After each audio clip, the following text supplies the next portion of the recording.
There we go. Welcome back for those of you who are joining us again. And welcome to those of you joining us for the first time. My name is Leah Cannon. As I said, I'm the State Data Coordinator here at the State Library. I trip over those words sometimes. And this afternoon, we're going to be talking a little more about grants, some of the summer grants, some of the future. We're going to talk about statistics. That's why I'm here. And so our theme is kind of, there are some things that are unknown at this time that we're still working through. Somebody has once said the scariest thing to the mind is the unknown, but that shouldn't scare us too hard. And who said that, Leah? Oh, that's David Pumpkins. That's my favorite Halloween thing. It's a relatively new Halloween thing, but David Pumpkins is my favorite. Well, it was in the David Pumpkins sketch. I don't think he actually said it, but he agrees, I'm sure. So,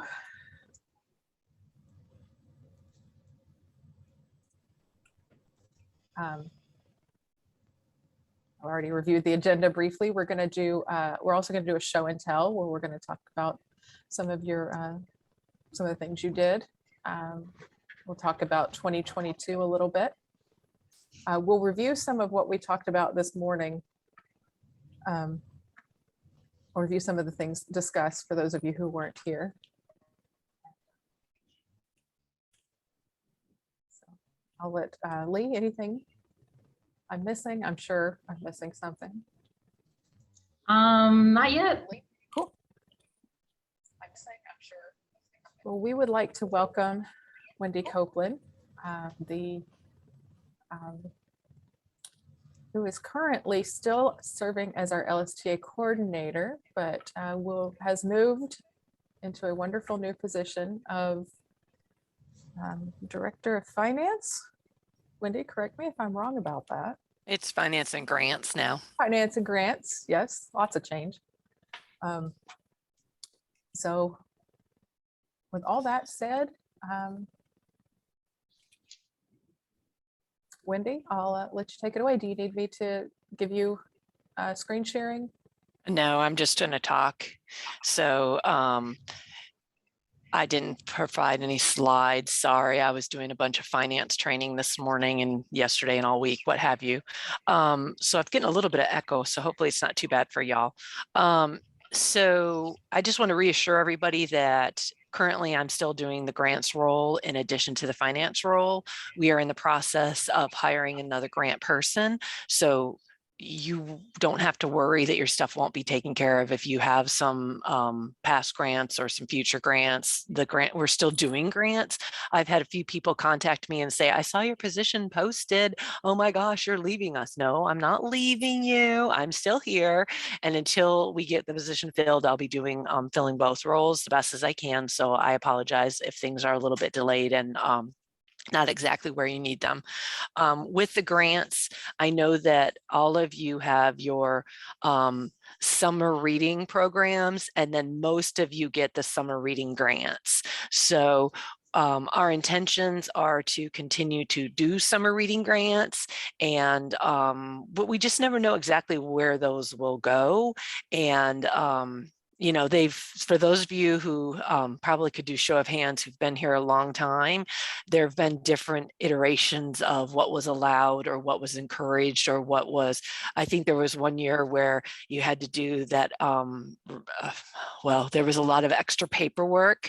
There were some years where it was a little bit easier. There were some years when it seems like just last year, but I think it was actually 2 years ago now, where everything we said we were going to do, we had to change because of the pandemic. And that happened a little bit last year too. So I think that moving forward, obviously Lee is going to help you figuring out exactly what we're going to do. And Leah will also help us on figuring how to get our data better, because that's been an ongoing thing that, you know, we've talked about in the past, is showing better data on the actual grant programs, not just the whole summer reading. And sometimes it gets a little bit confusing for people that you have your summer reading program, which is everything that you're doing. And then most of you get the summer reading grant, which is just a small portion of what you're doing. And some of the things we just wanted to talk about was we're always trying to be as flexible as we can, but we need as much detail as we can for that flexibility. A lot of you heard about my story a couple of years ago. It feels like it was just last year, but I think it was like 3 years ago now, where I thought somebody was making cookies. And it was really cool where they were doing the experiment. And we actually did that as a show and tell 2 years ago, I think, where you drop the things into the powdery substance and make big craters and stuff, and learn about force and motion and movement and all different, kind of STEM things. I loved that project. Once I went back and read the actual application, I looked at the application, and every single thing that they turned in on their reimbursements matched exactly what they said they were going to do. I will joke and say I had a slight heart attack for a minute, because I was like, they're making cookies. You guys weren't making cookies, but as I started going through the reimbursements, it looked like that for a minute. So moving forward, as you continue to plan, it's going to be a minute before we actually get the new applications out. But when we get to that point, we'll put in there what is and isn't allowed, and it's up to you guys to make sure that you put enough detail in your narrative and in your budget that when the reimbursements come in, we know what you're doing.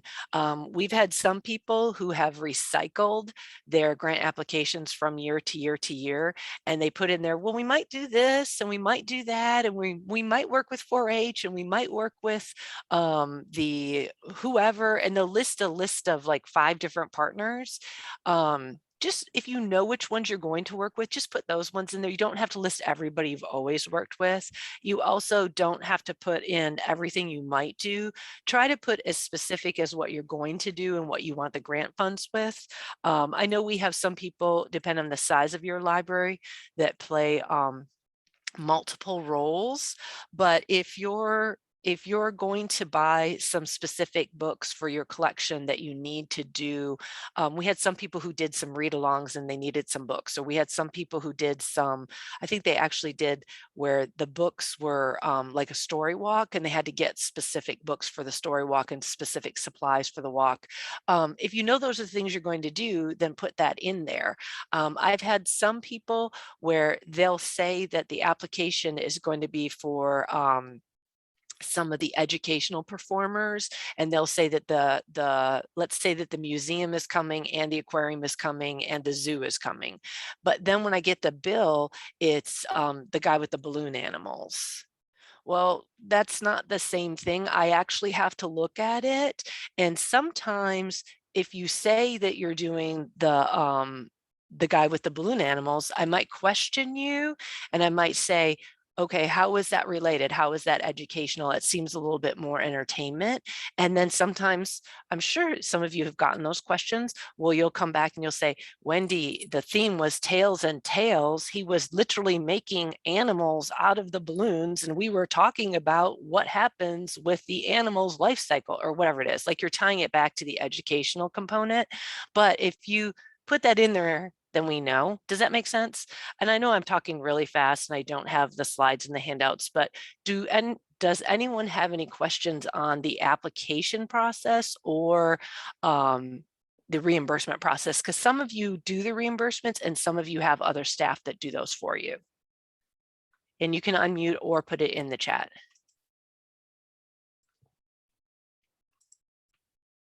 Oh, you're all very quiet. All right. The other thing is, I have one quick Sure. question. Sure. Okay, I'm always super specific, Mhm. and trying to tie everything down to get in earlier. Should I just list a couple of options that I'm working on instead of having every date down and everything before submission? I Well, mean, like, and the well, other thing is some of your counties need additional review and that's some of your directors need additional review. If you put it too broad, then they're not going to approve it. Or if you put it too specific, then you have to go back and ask for them to revise it. So that's the really hard thing for you guys, is figuring out where is the line between too detailed and not detailed enough. I can tell you that if you don't put enough details in, Lee and I will both be contacting you and saying, what are you doing? I don't know what you wrote in here. I don't understand what you're doing. If you put too many details, you're never going to get in trouble. So like, I say err on the side of a little bit more detail, and a lot of you are very good with sending us your revisions as you go along. And that's something that we'll have to figure out, if we're going to do it the same way we've done it in the past. We'll still be, going through the application, seeing if we want to make it a little more focused or a little more broad. And that's something that you guys can provide information to us of this, we've done it this way before, it worked really well, or we love the way we did it in last year. I think I speak for both of us, but you can correct me if I'm wrong. We're open to suggestion, and we want to know what you guys want, not just what we think you want. So if there's something that I can tell you, the one year that some of you got $800 and some of you got $750 and some of you got $1,000 was a nightmare for me. I would rather you all always get $1,000. That's just easier for me than some of you get a little amount and some of you get more amount. And that, I mean, did anybody like that year when there were different amounts? Yeah.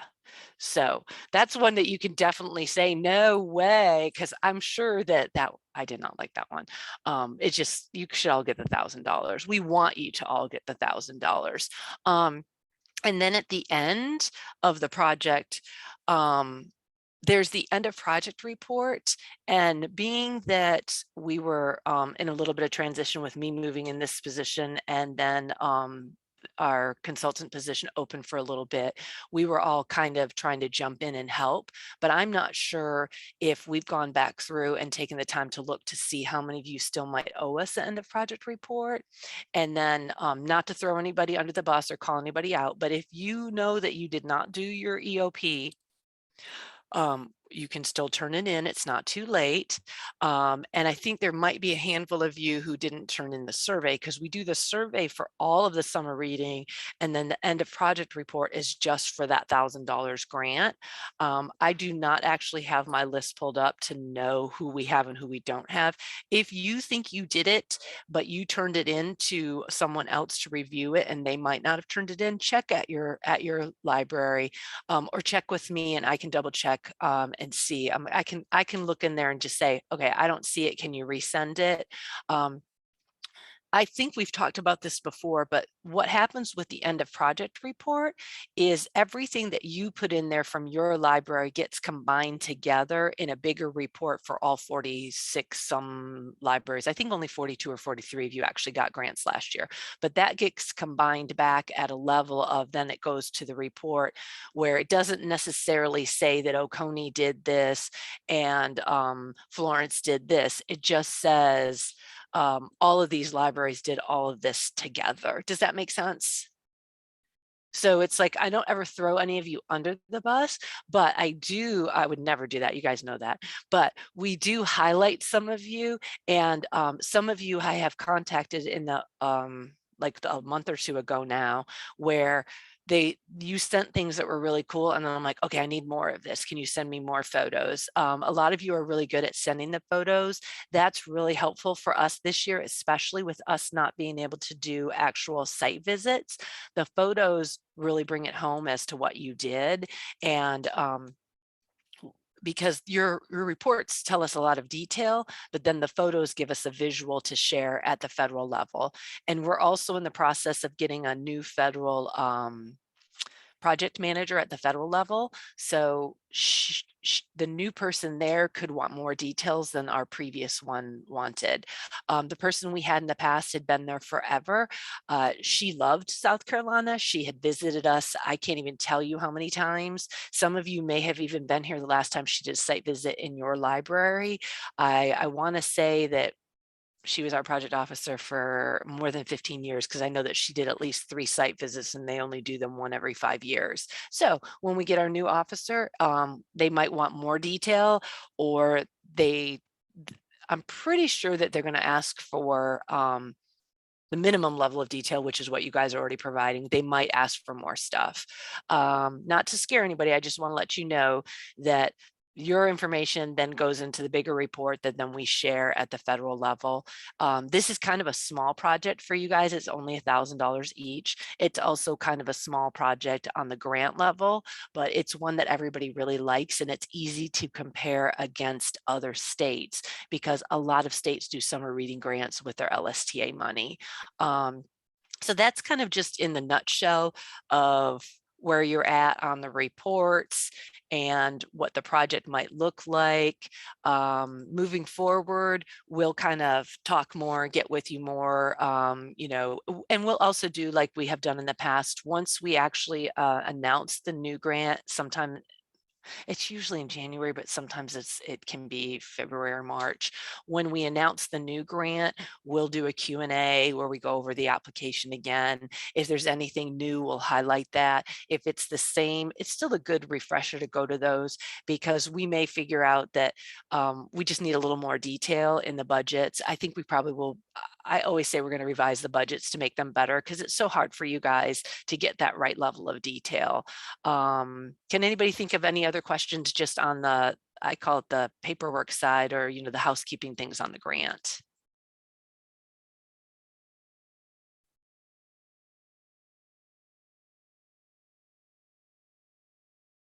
And I will stick around for a little while if you guys have questions. As we're talking about other things, if there's something you think about, you can just put it in the chat too. Thank you, guys.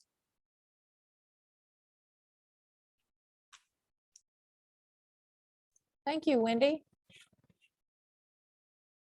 Okay, and I said in chat, and I'll say it here, yes. Send your EOPs. Finish your survey if you haven't. If you don't know if you have, check with us. We'll look for you. We don't have a list. We're not going to call anyone out. So give another couple minutes if anybody thinks of any questions for Wendy while she's here.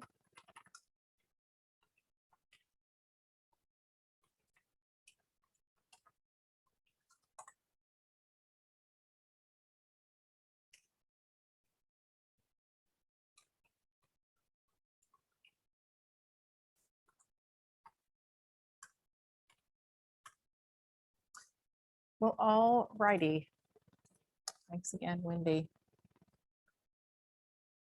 We will move right along into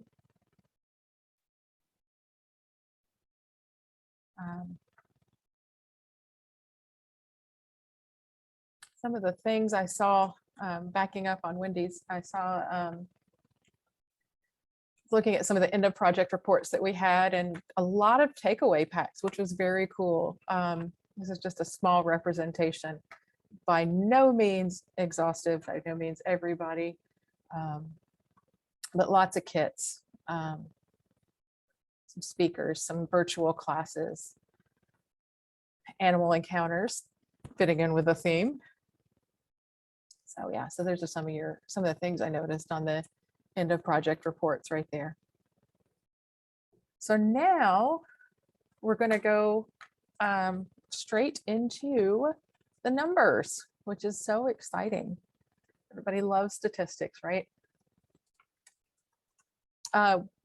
We're diverting from our Halloween theme briefly because one thing I noticed throughout looking at the survey results that we've received so far is that a lot of people said this was the best summer reading they've had in a long time.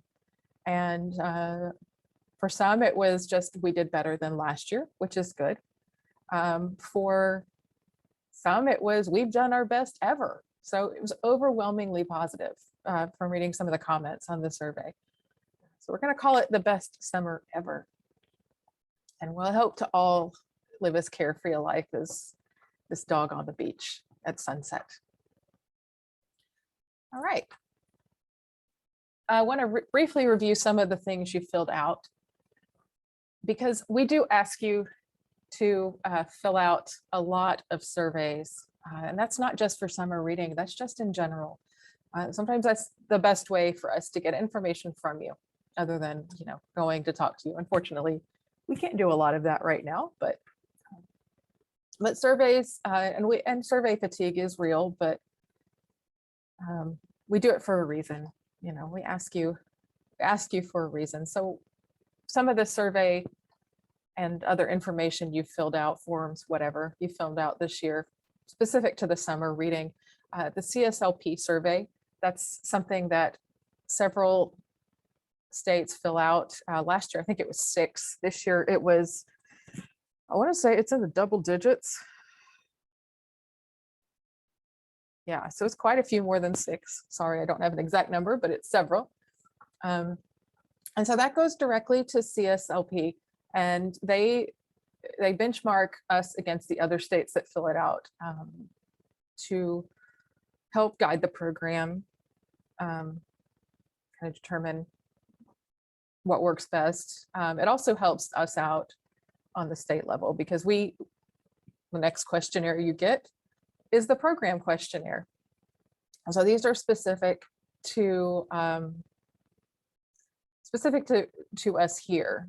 This is developed locally, meaning at the agency level here at the state library, and it gets us a chance to ask questions that CSLP might not be asking, that we'd want to know. Some of the participation questions, some of the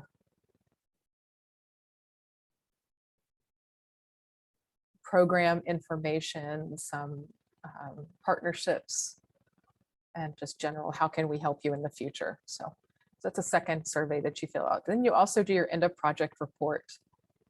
And so for those of you who got summer grant funding, if you haven't done that already, send that to us. And that's just used to measure the impact.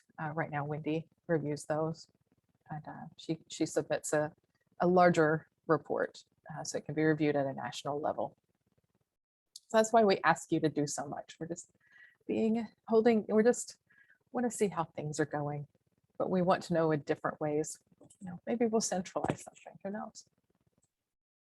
In 2020, Rebecca, who our previous youth services consultant, she called it, in her presentation, she called 2020 the year of not knowing. And in 2021, it's maybe we still may not know what we're doing, but we're doing something right. As mentioned before, many of you said you had incredible in participation numbers. When we look at the numbers, they certainly reflect that. So you're hearing locally from people saying, we loved it, we had a great time, and we're seeing the numbers definitely reflect that. So, we may not know what we're doing, but somewhere along the way, we're doing the right thing, much like office dog here. I want to know how he tied that tie, but that's just my question. So here are some of the comments that I took from the survey, and I put in bold some of the positive statements we received, and I'm not going to read through all of them, but higher completion, best summer ever, participation was closer to what we saw before COVID, growth from last year, records broken, circulation numbers are higher, program attendance, we'll talk about that. So those are some of your comments, just a few of them.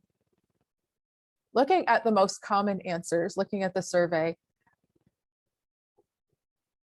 most commonly registration, kickoff, and activity logging started June 1st. So all 3 of those, based on the numbers, all started on June 1st. For the most part, you all considered anyone who registered is a participant. So if you sign up, you're a participant. So that's how most of you considered that. I would say almost all of you conducted virtual programs. There was very, very few who didn't.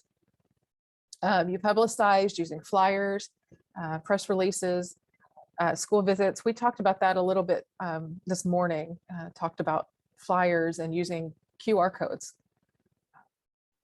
So that's a good way to get people to your site. Many of you used Read Squared to log participation, not just allowing participants to log their own participation, but some of you used it internally as well to log, to keep track of your statistics. And the average or most common, most programs were targeted at ages 6 through 11. So they had the highest participation program attendance, but also the highest number of participants in the program. So that 6 through 11. And we'll get some overall statistics. Total registered is up from last year. So it's over 100,000 were just registered, not just participants, but registrations. Circulation was quite a big change. Last year, circulation was 1.98 million. This year it was over 3 million. So well done. And that's for all circulation, all ages. Okay, so now we have to talk about the dips we had, and that's okay. Well, we can talk about that a little bit. There were fewer programs offered this year. And as a result, possibly there was lower attendance. We talked about it a little bit more. It could be that I know some of us, especially this morning, we noticed this was a discussion topic. Virtual program fatigue is real. Maybe going for fewer programs, larger audiences, or larger engagement. If you'd like to drop in the chat or hop on mic and tell me what you may have noticed. If you noticed some noticed an increase in the number of program attendance, and so yeah, if you have any comments about that, just feel free to take the mic, jump in chat. If you go on chat, I'll read it aloud for you. So if you just want to do that. I do think trying to offer workshops and virtual programming, Zoom team meetings, that sort of thing has really dropped off with the older tweens and teens. I think they've had their fill. I mean, some things would work, but my take-home boxes and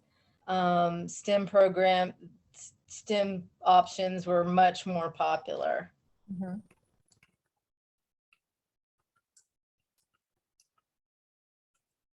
All right. It's hard to track true attendance virtually since you could have a family of 5 watching, but it will only show one name. That's true. I know in just talking an aside thing, working with the annual survey that we do, I noticed that we talked to one system who said, well, we record our programs and we send them to a daycare center, and the daycare center counts the number of people who watch them. And it's like, well, that's good. So if you have that, but you can't do that in every household. Yeah, so that's understandable. And yeah, Jennifer in Lexington, virtual fatigue. Yeah. So you can only look at the number of views. You don't know how many siblings, parents. Yeah, that can be difficult to gauge engagement in virtual programs. All right. So yeah, so I guess this was our first year. Well, no, last year. Yeah. Our first year, I guess our second pandemic year, our first year where we had some idea of what we did last year and we could build on that. Last year was definitely a lot of unknowns to deal with. So great. So yeah, feel free to keep dropping in the chat if you have any virtual feedback on virtual programs. All right, I'm going to move on So we talked about our registrants, over 100,000. We have 74,000 participants. We'll address what qualifies a participant. And you'll see, there it is, children 6 through 11, definitely far and away the largest number of participants. And I think that's a pretty great number right there. That's so the number of children we had in age 6 through 11 was greater than total participants last year using some of the information Rebecca reported last year. Yeah, so we had more children, more 6 through 11 than we had total participation last year. Amazing. Adults made a pretty large dent there, about 15,000 adults. And teens, yeah, teens are teens. So how do we define a participant? Well, for the most part, and again, these results are based on the survey results we've received so far. We have not received from all systems. I think at the time that I developed these slides, it was at 35. So there's just a few who need to drop in. So for the most part, anyone who registered is considered a participant, 24 of you.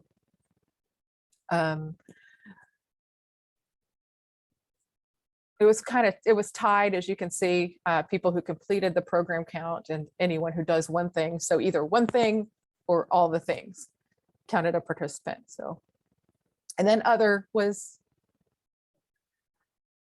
there weren't very many. There weren't very many who defined other. One was registered, completed an activity, and picked up a kit. So it's pretty specific. So yeah, we can define participation however we want, whatever works.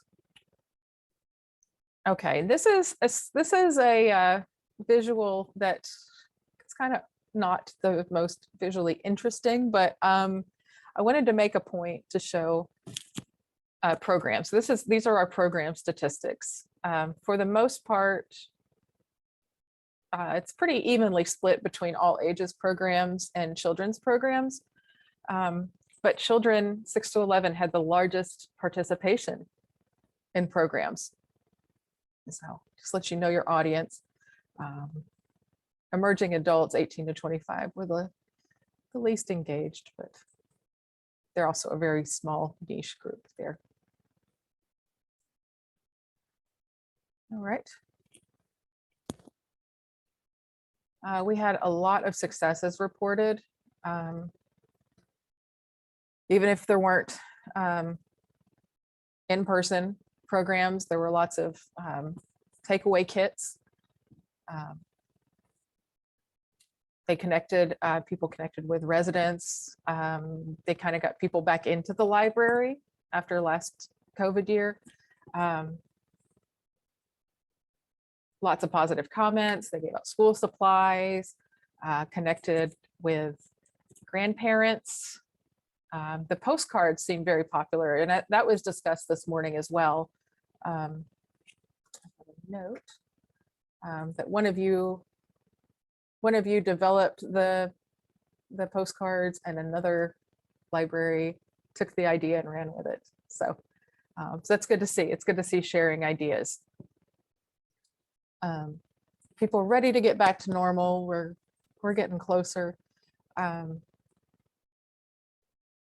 In one system, the whole entire school classes signed up for summer reading. So that's pretty exciting. Get the kids interested, either year-round students or, at the end of the school year. So yeah, parents reading along with children. So those are just some of the success stories that I noticed in the survey data.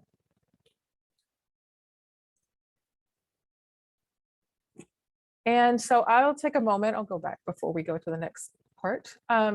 Does anybody, total teen participation, let me get you that number right now.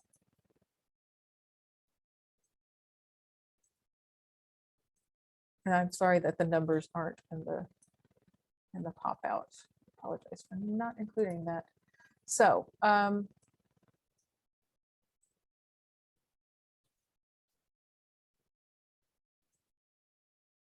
total events that were connected with summer reading that were for teens, there were 465 events. There were about 10,000 participants at teen events. And as far as teen registration is concerned, let's get to there, maybe. About 7,700, 7,735 was the number of teens that were registered or participated. I'm sorry, teens participated. Defined locally.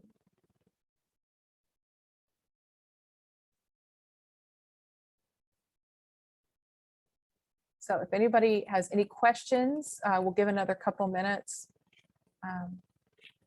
for any questions you may have. Feel free to jump on the mic if you'd like, or drop it in chat, either one. And you can tell us what you saw that worked well. You know, we couldn't include everybody, so we selected a few.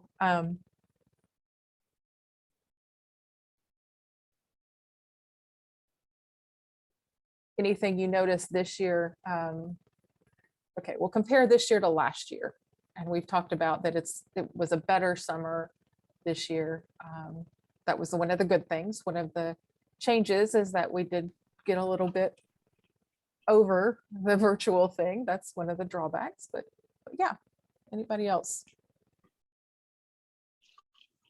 I enjoyed being back in-house for our programs. Yeah. We did both. So I had online programs and in-house programs, and I just enjoyed having the kids back in the building again.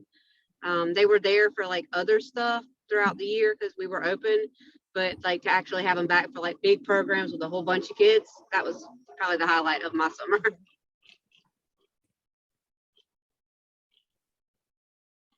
I bet.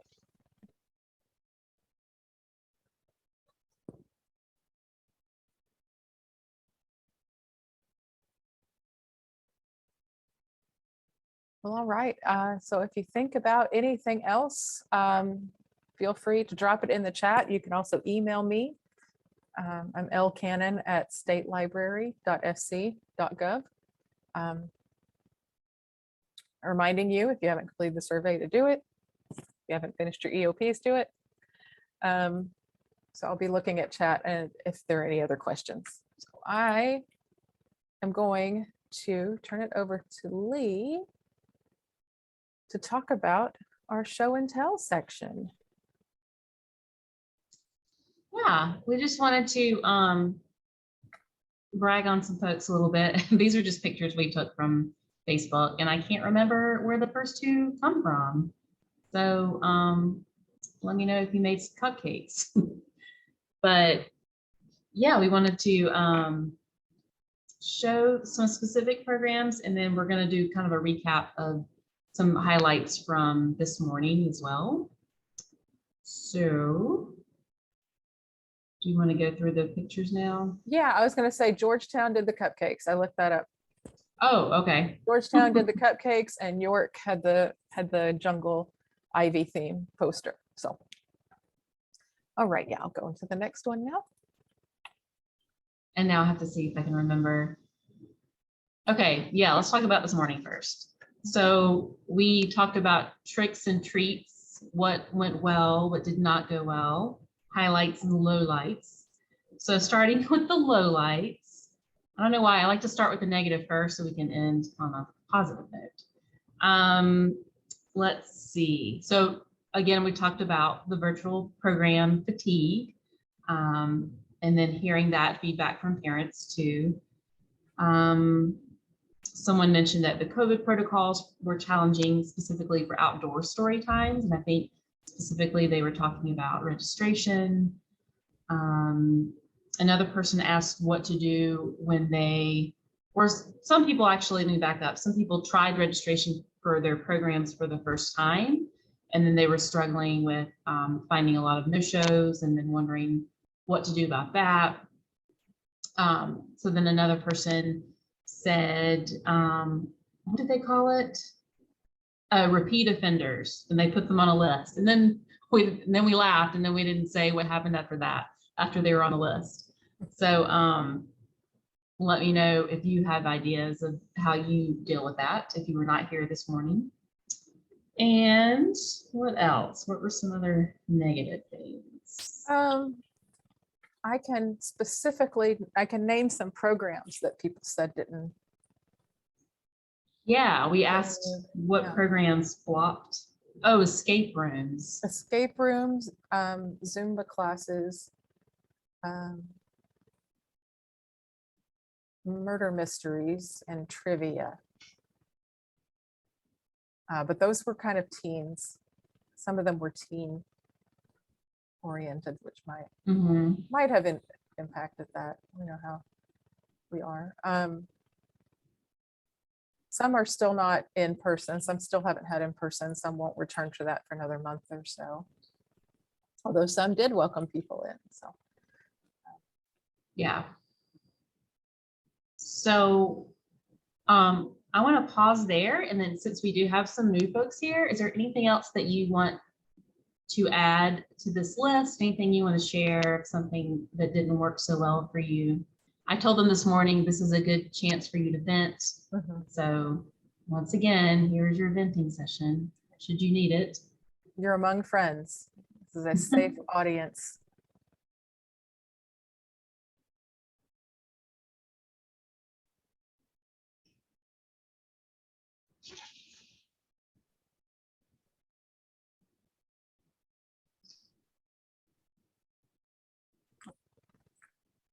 We're post lunch. I think Yeah. that it's harder to chat and That's share. Okay, let's move on to the positive stuff. So like Leah mentioned, some people had success with mailing out postcards to promote the program. A few people changed how they did their reading logs, and I don't know if we got exactly what they did, what they changed it to, but it was a change for the better. A lot of you talked about backpacks, the state park backpacks, and how popular those are. Some of you said you haven't even seen them because they don't stay on the shelves. Take and make kits, again, very popular. We noted there was lots of different names for these, which I wrote down somewhere, and now I can't find them. I think grab and go, Story pick me time. ups. Yeah. Take and makes, carry out kits, literacy kits. And then many of you said that you're continuing those take and makes throughout the fall and winter. And then what else? A lot of you talked about patrons being very appreciative, especially I think ones that have returned already to in-person programs. Patrons were really supportive of that. And then, you know, that could go both ways too. And then we also talked about performers, and we have a list of performers to share. And Leah, let me know if I'm missing anything. So these were just some that people recommended. Holly Sellers, I forgot what she does, or I didn't write it down. Black Creek Wildlife Center, I think that was in Darlington. Safe Haven, which is I think an animal rehab in Greenville. Wagster's Magic Show, Critter Keeper, which most of y'all know, and Pork Chop Productions. Those are always popular. Let me find Professor Whizpop Okay. had a lot of comments.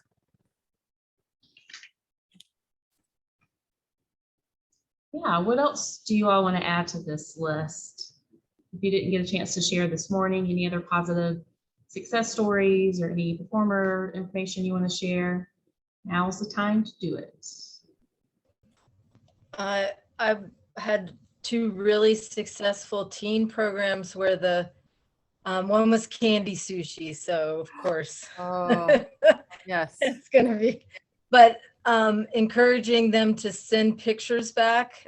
We also had an animal adaptation brown bag STEM challenge, or it's actually a white bag STEM challenge, but it was like a bag STEM challenge where they have all the materials that they have to use, those things only, and create an animal with an adaptation, a new animal, or an existing animal with an extreme adaptation or something like that.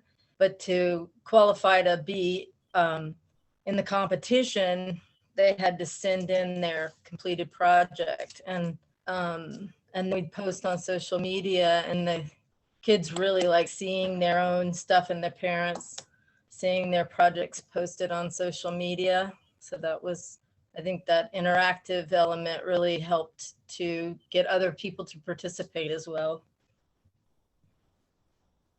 Yeah, thank you. And then just a couple notes in the chat. So Holly Sellers, I mentioned, that's the owner of Black Creek Wildlife Center. And then Jennifer in Lexington mentioned Yasu Ishida, a virtual performance. I think I heard someone else talk about that this morning. I'm not too sure. Does anybody want to talk about what that is, what they do? Yeah, we had him perform virtually for us. He does origami, but he's also a storyteller, and he does a little bit of magic. And we ended up doing, we had some origami paper that we provided to each of our branches, so patrons could come in and pick up origami paper prior to his performance and then follow along as he did the origami. And it was really fun. We had a lot of staff participate as well, and he's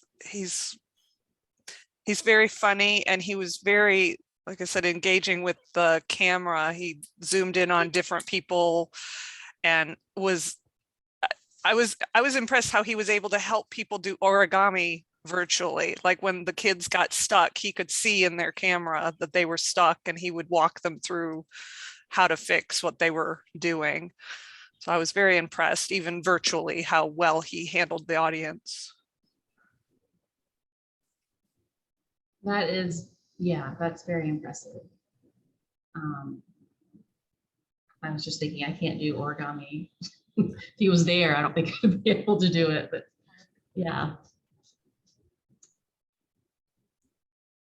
Any other performers you'd like to recommend?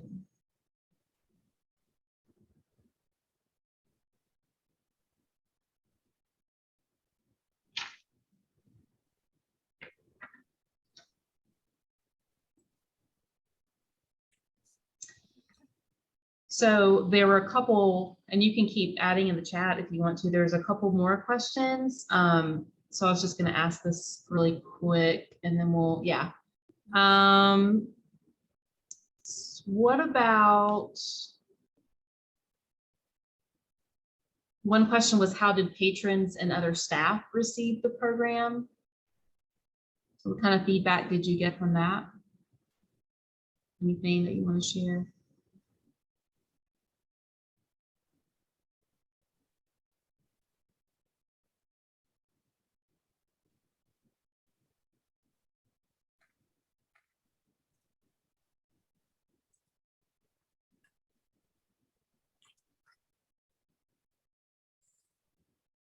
All right, well, let's skip to the next slide. And then we've highlighted some trends that we found this summer in programs. So some of you might want to talk about this, if any of these happened at your library.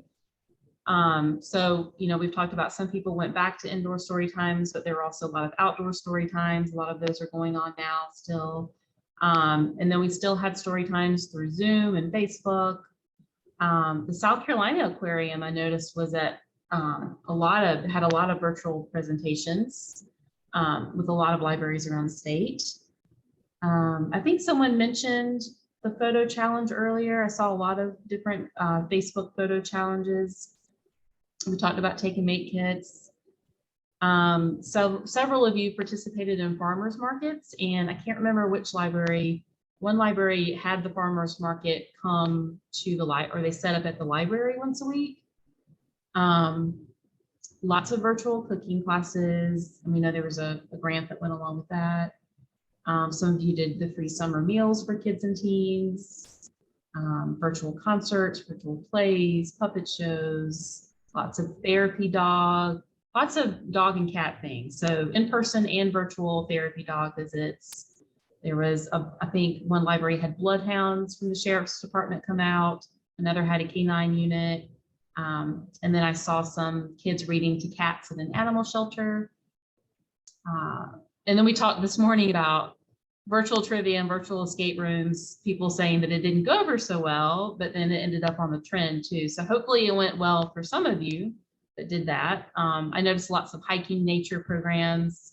Some of those took place outside, on the trail or in a park. Yoga classes. Anything there that anyone wants to talk about? Any success stories or something that you learned from doing a program you haven't tried before?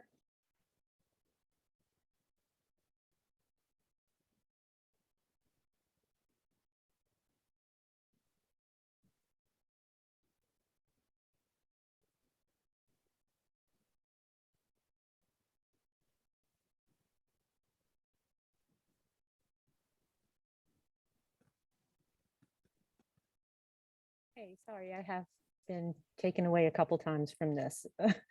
There were a lot of great things that took place over the summer, and I think having some of the virtual cooking classes, we've had the farmers market every Wednesday at the library, and being able to record some of the performances if we had permission from the artists to do so, so that it can be looked at again on any of the social channels, has been very helpful in terms of the views and getting more promotion for the next event that's coming, and being able to kind of talk about what's there. The outdoor story times have been good, and just kind of working with some of our other partners. So when you, and I know other libraries do this as well, working with other nonprofit organizations. So the CMA gave a pass if you completed the challenge. That was one of the prizes you had. If you could go to particular Fireflies games for us. I know Charleston does a lot of those types of things as well, and other libraries. So I thought that those were all great ways to continue and to think about the future. Thank you so much, Chloe, for sharing that. Anyone else have anything to share?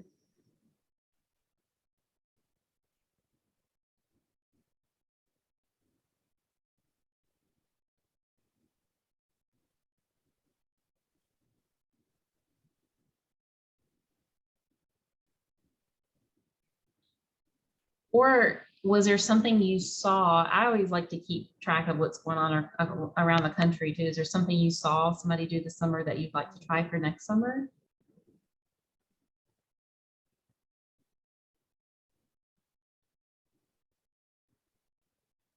Adult book bingo, Catherine said. I did a adult book bingo a couple years ago at the library, and it was really fun. Everybody really liked it, and it's so easy to do. And Shannon, were you about to say something? Somebody was about to say something.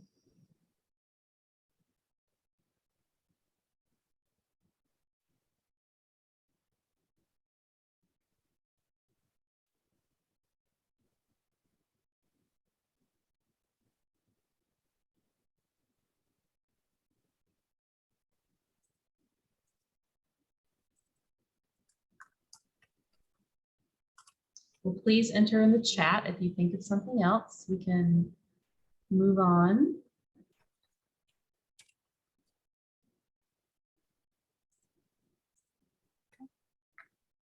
Oh, thank you, Chloe, for joining us.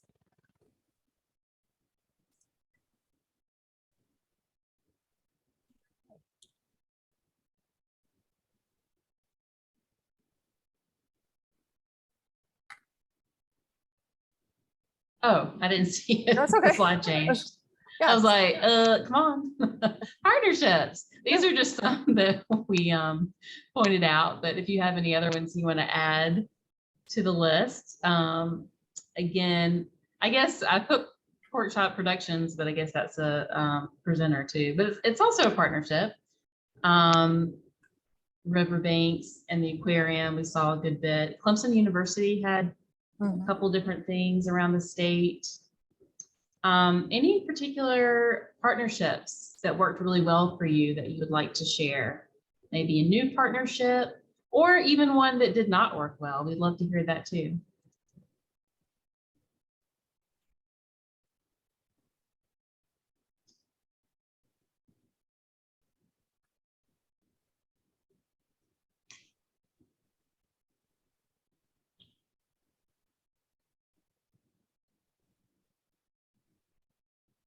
Caitlin says Clemson's, oh gosh, how do I pronounce that? Entomology. Entomology Yeah. folks will do insect presentations.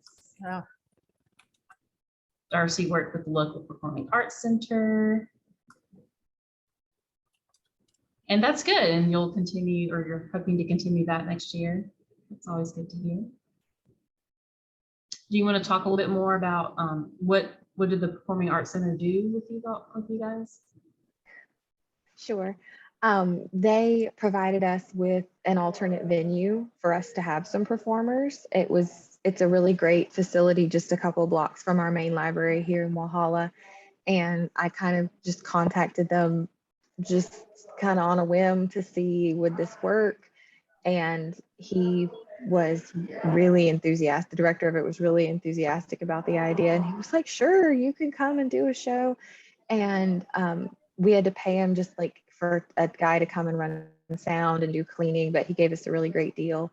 And he was easy to work with because we wanted to do stuff in the daytime and their shows are typically at night. So, and when we got done, he was like, so this is going to be an annual thing. We can do this annually. I'm like, yes, sounds wonderful. Because it's a much better facility than anything we have in any of our buildings as far as space for a crowd goes. Much, much better. That's awesome. I know similar to that, Abbeville partnered with the Abbeville Opera House. It's a beautiful old historic, I think it's at the State Theater. I should know that because I'm from there. But they had their magic show and a puppet show and then a musician, I think, were all there. So it was indoors, but also it allowed for social distancing. There was plenty of room. Jennifer in Lexington partnered with local parks to use outdoor venues. Sheila, yeah, so Sheila posted a Northern Inlet and Estuary. Oh, okay. We just to share, I just think for the coming summer, the Ocean of Possibilities of thing, Yeah. they're great, and they did a lot with us this summer and are going to continue to work with us through the year. Also, they shared that the coast.noaa.gov/estuaries is a great site. So I think these sites will work really well with our coming theme. And they have some excellent things you can virtually use and show. And they're very helpful, and they've been great with us during everything. So, and also she sent the ocean service.noaa.gov/kids. She also sent me those site resources. So I think for the coming summer, they might be something, if you're not aware of, that maybe you could check out and see how useful they might be. Yeah, that's great, Sheila. Thank you for sharing that. Welcome.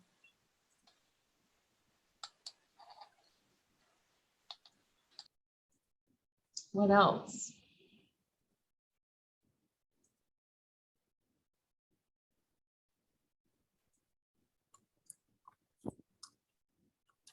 I know this morning, I was thinking back with the dogs and cats. This morning, a couple different people talked about working with horse farms. And then I feel like there's somewhere in North Carolina, they do like a reading program with horses. And I feel like I saw it on the Today Show or something like that and thought that was really cool.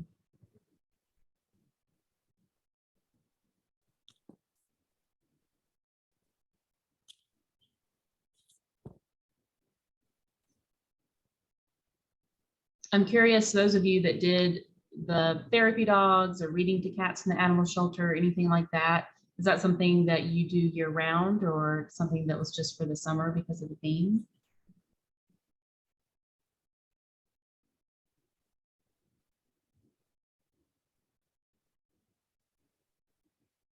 And that might not be anybody in this room. I don't remember who did that. I did a story time from Michelle, the new Berkeley County Animal Center, which is our new shelter. And so it just happened to work out that they opened a brand new facility 2 weeks before I set up to do a story time with them in their cat room. But it's something I think people enjoyed. And but you know, I was actually trying to get them to read, and they said they were too busy. So anyway, it worked out really good. It was a fun virtual story time field trip. Yeah, that's great. And then Darcy and Oconee says that they do therapy dogs every summer.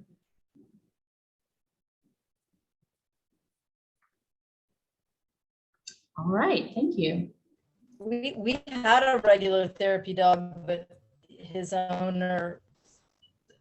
owner's mother took ill just before COVID, so we'll have to find a new therapy dog to come every week once we have in-house program.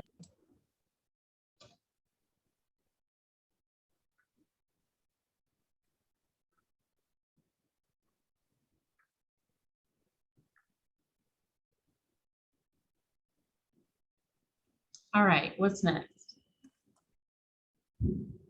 We just, like I said, just scoured Facebook for some photos. So there's an outdoor bilingual story time, or that might have been filmed for Facebook with Richland County at the top, and then Greenville County, their outdoor story time on the bottom, marked off with some cones, it looks like. Yeah, very good. Very good social distancing there. Now, then Speaking of animals, some Oconee County had worked with the Humane Society, and there's the Pickens County Police Canine. And just look at that love and look on that dog's face right there. I know. It's great. So bad. I love the canine officers. A little bit of, looks like a little bit of painting over there. That's at That's fish printing. That's the Georgetown. Fish print. Hub group yeah. that just did the fish printing this summer. That's out at the shade structure that we have out at the New Carver's Bay Southern Georgetown Library. So Thank you. Beautiful space. yeah, it turned out well. Really nice. Wrong window. There we go. This, And then this must be the, we were talking about the candy sushi. Is this your candy sushi program? I forgot who was talking about that, but that's in the middle. And then these are just some teen tween programs. Abbeville on the left, some solar ovens. I think they made s'mores with some donated Pizza Hut boxes. And then the right oh my gosh. is scat. Yes. Animal poop. So I had to include that. Mhm. And I forgot which library.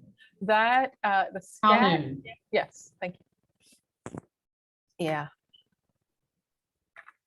Yeah, that's a fun presentation.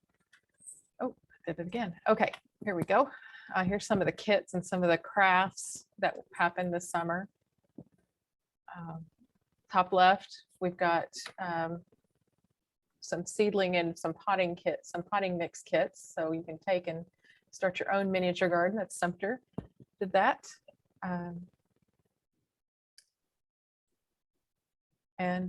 Somebody, Lee, I'll let you talk a little bit more about the activity log that was turned in, because that's Yeah, this super is with cute. Buford, and this was just their reading log, and somebody turned it in this way, somebody who loves cats. This is just what they used to mark off their reading, and so they posted that to Facebook. I thought that was really cute. And then the bottom looks like a makerspace type thing, like a 3D printer maybe. Yeah, Shark Fest. It sounds like fun and a good idea for next year. It's Spartanburg did that. So, Yeah, yeah. Live every yeah, I week know, Shark Week. Caitlin, I think I've seen those sticky tabs somewhere. I can't remember. but I'm sure you can find them on Amazon. And then some of the prizes that were offered, or not just prizes, but giveaways. Yeah, and then I think on the left was Charleston. Charleston they had a lot of posts on Facebook, which I thought was really cool about this survey, and you can enter to win that tablet if you completed the survey. And I thought that was a really good idea. And then Caitlin and Lauren's, that's their t-shirt that the deputy director designed it.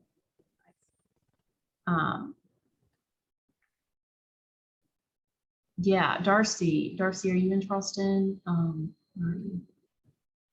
She said, let's see, 500 plus responses on the survey. Okay, yeah. So that's great. And then is that Spartanburg on the right? The grand prizes. The grand Yeah. prizes, yeah. It's yes, Spartanburg. Those are some. I always love seeing the prize kits. Me too. Me too.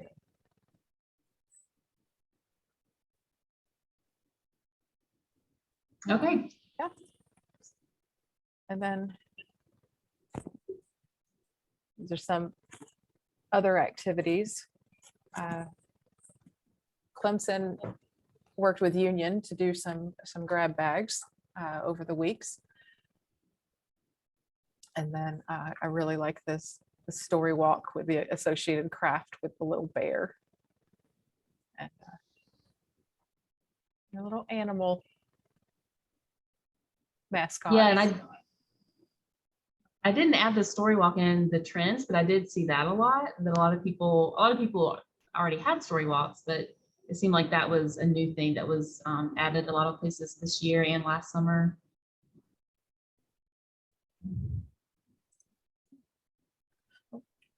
Click to send. Okay, so we're gonna do a little preview of next summer, and we know that not everybody participates in CSLP, so you can just kind of listen along, but I think most of you do, so just wanted to show you some of the images. These are some posters. So the artist this year, where did my sheet go? Sophie Blackall. So you might remember she won the Caldecott a couple years ago for Hello Lighthouse, and she also wrote and illustrated If You Come to Earth, Finding Winnie, The Baby Tree. So that poster on the left is the adult poster, and then the children's is in the middle. That's the Spanish version. Early Literacy with the Octopus. I think that one's my favorite. And Teens on the bottom.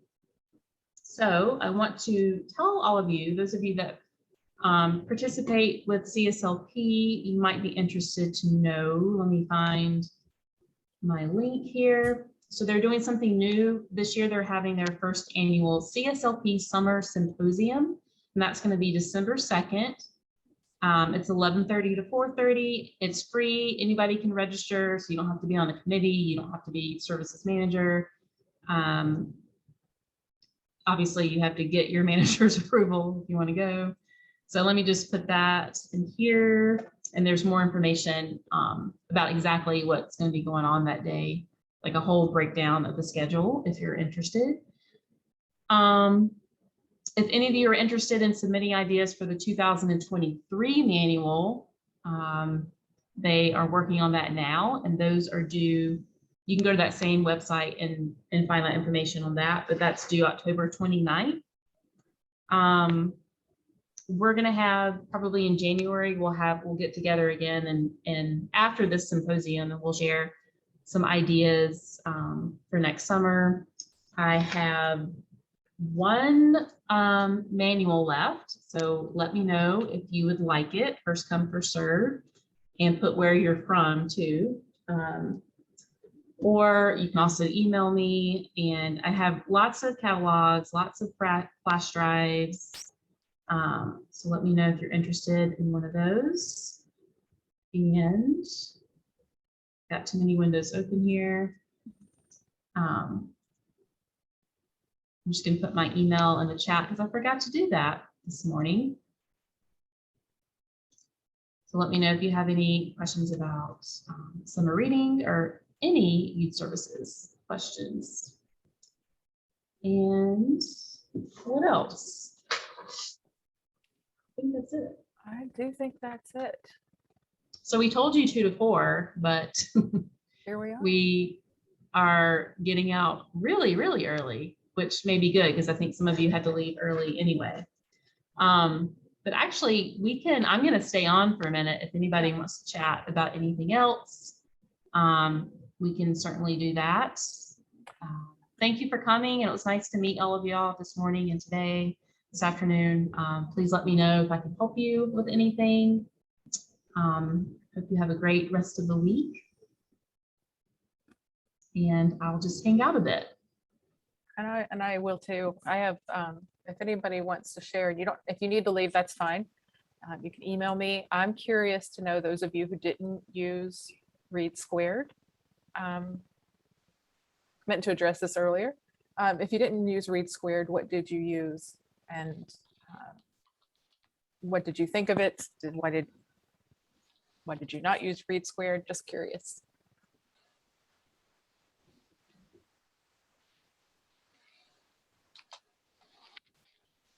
I know that our system here in Spartanburg, we did this thing this year to where we all across like teens, adults, children's did the same reading card and like had the same theme and everything. And so we have an intranet service that hosts our information, and we use that to hold a form that we filled out once people completed their first card and put our information in there. And so it's just secure within our library system, like nobody else can access it. So that's what we've used. I'm not sure, I haven't been here very long, so I'm not sure if they've talked about using Read Squared before, but I know that's just what we've been doing since I've been here, is using our intranet system.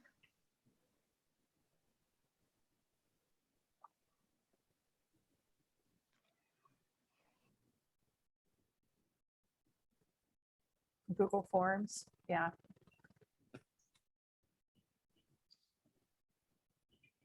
Yeah, Google Forms is a good kind of catch-all. Yeah, okay.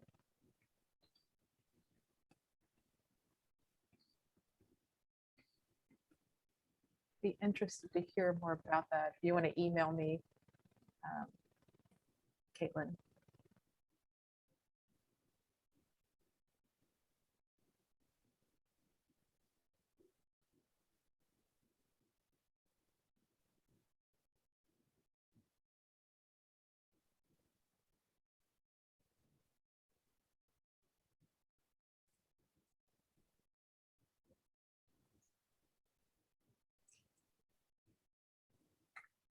All right, I'm going to stop the sharing. And I'll go ahead and stop the recording too. Thank you all for being here.